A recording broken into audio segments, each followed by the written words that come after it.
God still moves. Amen? For the people... That's better. Thank you. Thanks. My name's Noel Kachuba. I'm from Ballarat in Victoria. It used to be a town when I got born in, but now it's a city. So it's a city outside of Melbourne. And my daily job was arborist. I was, if you guys don't know what that is, it's cutting trees, climbing. I was a climber, so I was subcontracting climbing, and that was my daily job to support my family. And I did that for many years. And at the age of 30, around 2 years ago, a big accident happened. Before I get into it, I just want to say that before the accident, I was working, living my life. I had 2 beautiful kids. We just finished one of our houses. Was on a good income. Didn't really think about death or dying or any of that kind of stuff. So life was good.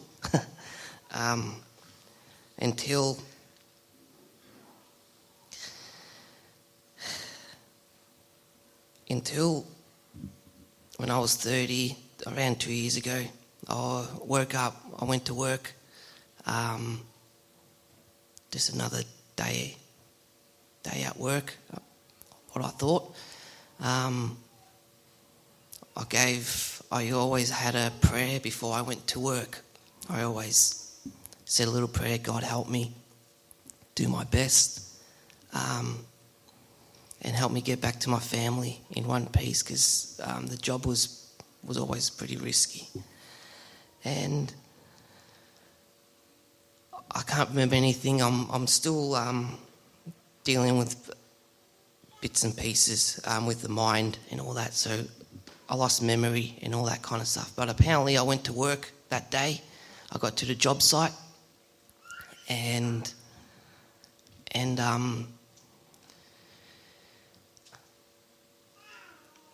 before I started climbing a tree, it was a pretty big tree, so there was a truck there doing majority of the work before I started climbing a tree. And in the meantime, I was helping they call them the groundies, the people at the bottom. And I was doing the easiest job in the industry. I was just pushing a button on a chipper. That's all I was doing. Apparently I was just doing that. And there was an excavator on the site and all the machinery there, and apparently the excavator went to feed the chipper, and something happened. No one's seen nothing, apparently. And I just seen my body fly in the air, meters, like a rag doll, and hit the ground.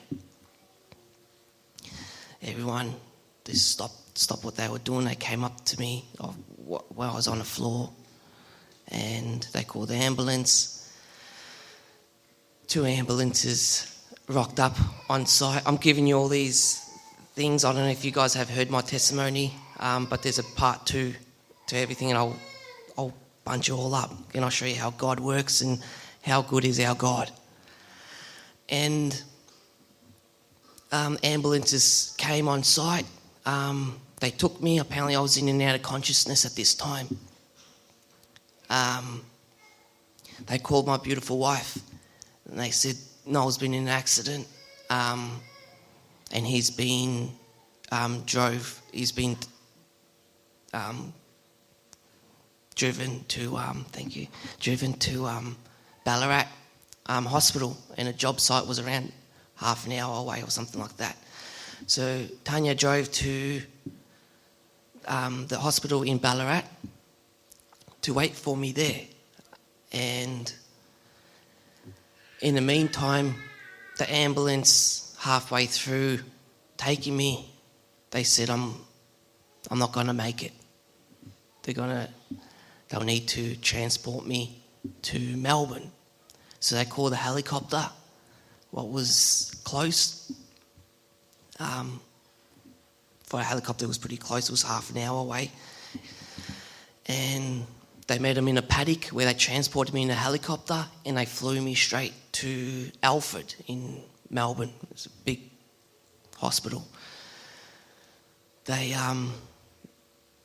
went to Tanya, and they said, your husband's not coming here anymore. He's been flown to the Alfred in critical condition. So she drove to Melbourne. She got there. They didn't let her go in because back then was COVID. She wasn't allowed to see me. And the main nurse came to her. They took her in a room. It was just her. They gave her my bag of clothes and everything I had on me. And they said, we don't know if he's going to make it. He's in pretty bad shape. So they said, we're only going to let you in to say your goodbyes. So she went in the hospital where I was, and she took photos, said her prayers. Now, apparently, when the excavator came to feed the chipper, no one's seen the eye contact, and it was a branch, one of the branches. When I say branch, it was a pretty big limb apparently. It flicked up and hit me and crushed all my neck and all my voice box and my airways and everything. Just cut me there, pretty much just hit me. And at all the places in our bodies, we don't realise that our necks are the most vulnerable parts of our bodies because there's hardly no protection and there's so much happening through our little part of our neck. And they let her come in. She said her goodbyes. I was on life support for a few days. And believe it or not, it happened on, and that's how I can remember, it happened on Remembrance Day, that accident.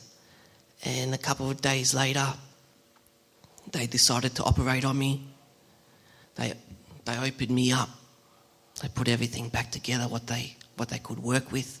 I got all plates and metal plates and screws holding when I reconstructed my neck and my trachea and everything, all that kind of stuff. They rang up Tanya and they said,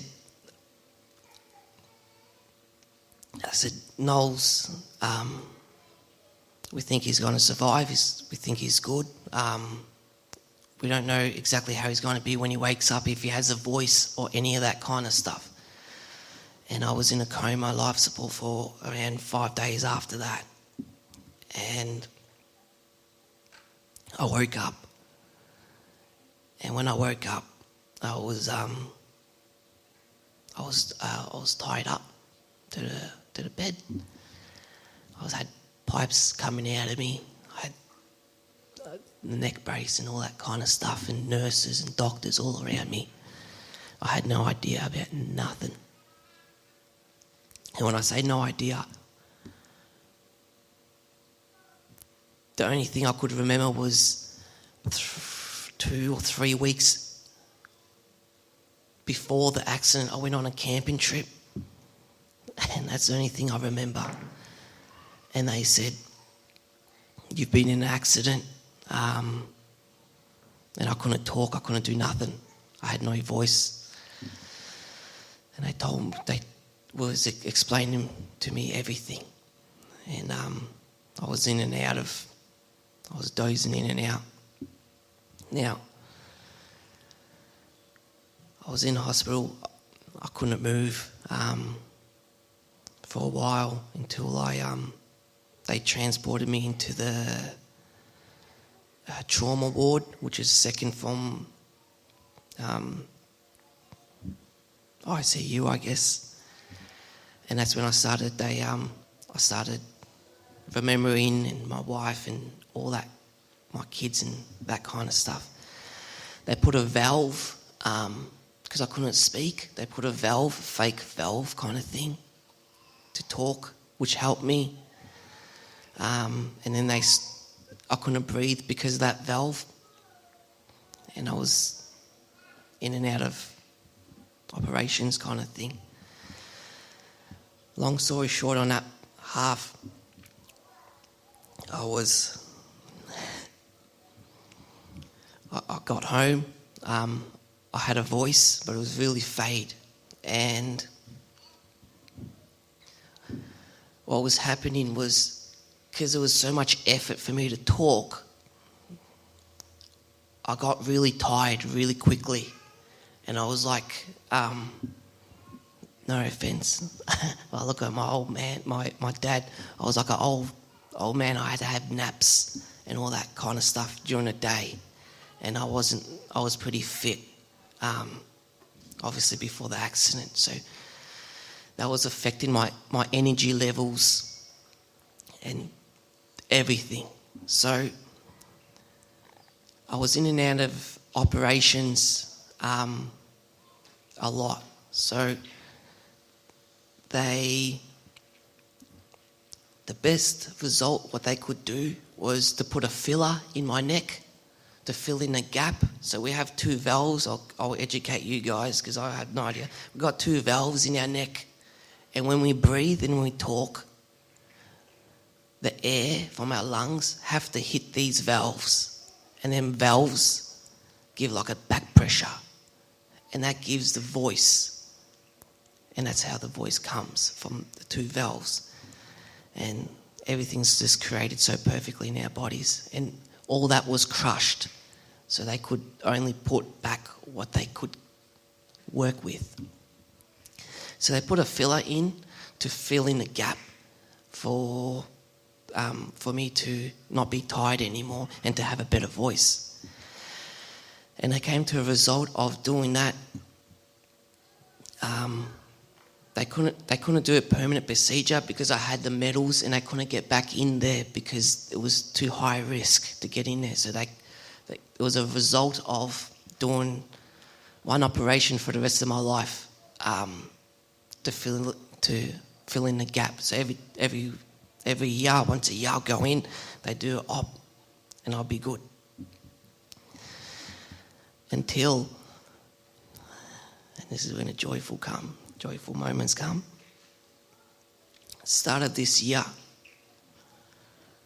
an elder came to my house.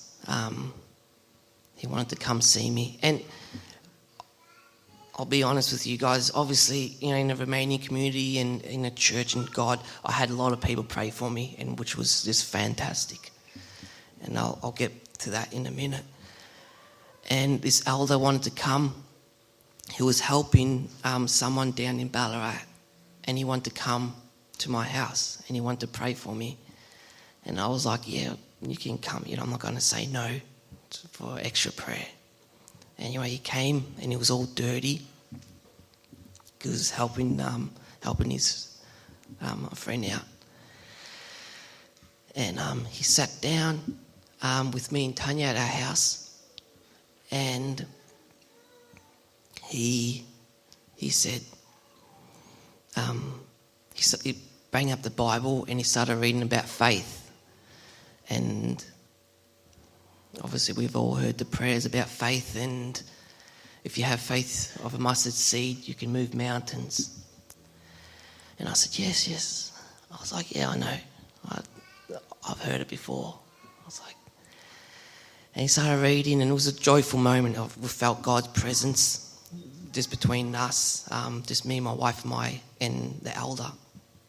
And he said to me, do you believe that God can heal you? And I said to him, in my head, I said to him, here we go. I was like, God would have healed me. God's healed me, like I'm alive. I'm happy to be alive. And I said, yeah, I do believe. But, and I said, but. And this elder goes, no. Don't say but. Do you believe that Jesus' blood can heal you? And I said, yes. He goes, let's stand up right now and let's pray together. And me and my wife and the elder, I'm not going to mention his name because I'm not sure if he wants me to, so I better not. We stood up and we started praying and praying and praying until, and I'm telling you now, this happened until this, like a cloud hovered down over us three. And we were praying even harder. And then we stopped. And this elder, before I even said anything, he's like, did you feel that? And I looked at him, because I thought I was the only one who felt it. I looked at him. I said, yes. I said, I'm healed. And he said, and I was going in and out of checkups every week, because it wasn't, I've left out because I can go on and on about the impact and everything. It wasn't a little accident, it was a big accident.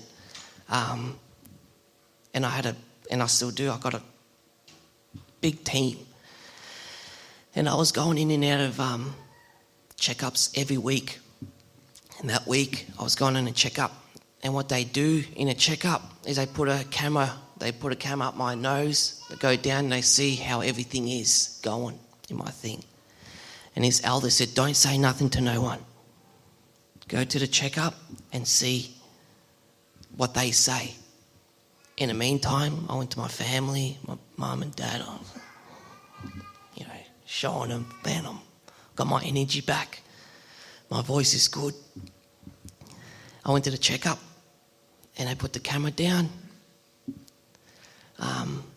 Before they put the camera down, obviously they, how do you feel? And this time I went there and they said, how do you feel? I said, really good. And I smiled. And like, oh, it's good. And how's your energy levels? I was like, hasn't faded. How's your voice? I said, good. It's okay. They put the camera down, took it out, and they said, how do you feel there? And I said, good. I said, I believe I have no more filler. And they said, we believe you do. They said, come back in 2 weeks. And to be honest, when they said that, I started doubting. I was like, I thought I was healed. And these guys are telling me that I had a filler. I was like, nah, I was certain I was healed. I went back in 2 weeks. How do you feel? I said, good. How's your energy levels? Hasn't faded. How's your voice? I'm like, good. Okay, we'll see. They put the camera down. They took it out and they said to me, this was, and I'm not going to mention her name. She's, bless her, she's one of the best specialists in the ENT in Australia. And I'll give you a little story about her. I'll try. She was meant to do the operation on me. And she was overseas. So when they took me to Alfred, they didn't know what to do with me. So they had to call her when she was overseas, wherever she was, I don't know. And she told them, I don't know, over the phone, I don't know, just roughly what to do. So she was a big part of it. And anyway, she took the camera out and she said, she looks at me again and she goes, how do you feel? I said, good. And she said, you got no more filler? And I was like, I'm healed. And she could not believe that they didn't have to do an operation on me from that day. Praise God, huh? God still moves. And she said, we can get your voice a little bit better if you want. She said, but the ball's in your court. She said, well, it's up to you what you want to do. So they discharged me from her. She said, well, you can obviously come back whenever you want, but you're healed physically and all that. At the moment, because of the impact, I've got an ABI, like a cranial, like a brain injury, brain damage kind of thing. But I have faith that God's going to still work through that. And I just want to say one little story before I wrap up. That God still moves in our lives. And if we give our lives to Him and let Him move in our lives, that is the most powerful thing you can ever do in this life. And I want to tell you a story, what I heard a few weeks ago, which was pretty good. I wanted to share it with you guys. And it's a true story, there was a painting painted by a famous person, and the painting was with a chess game, and most Romanians know how to play chess, Shark. And this chess game was, on one side was a man, and on the other side was the devil. It was a painting. It was a man playing chess with the devil, and the man's hands was like this, and it said on it checkmate, and it had the pieces on it, and it was a beautiful painting. And they took it to France and they put it in an art gallery, and it was there for a while. One day they had in the art gallery a tour, and there was one of the most famous chess players in the world went to this art gallery because he loved art, and a tour guide was showing him the paintings around there, and they got to this painting of chess, and this world famous chess player sat there, and he was looking at this picture, and a tour guide moved on. He's like, come see the other paintings. Like, no, just you guys move on. Went for a while. This guy was still there looking at this picture. Tour guide came back and he said, man, what are you still doing here? And he looks at the tour guide and he said to him, either you got to take this painting off or you got to change the name, because this guy's not in checkmate.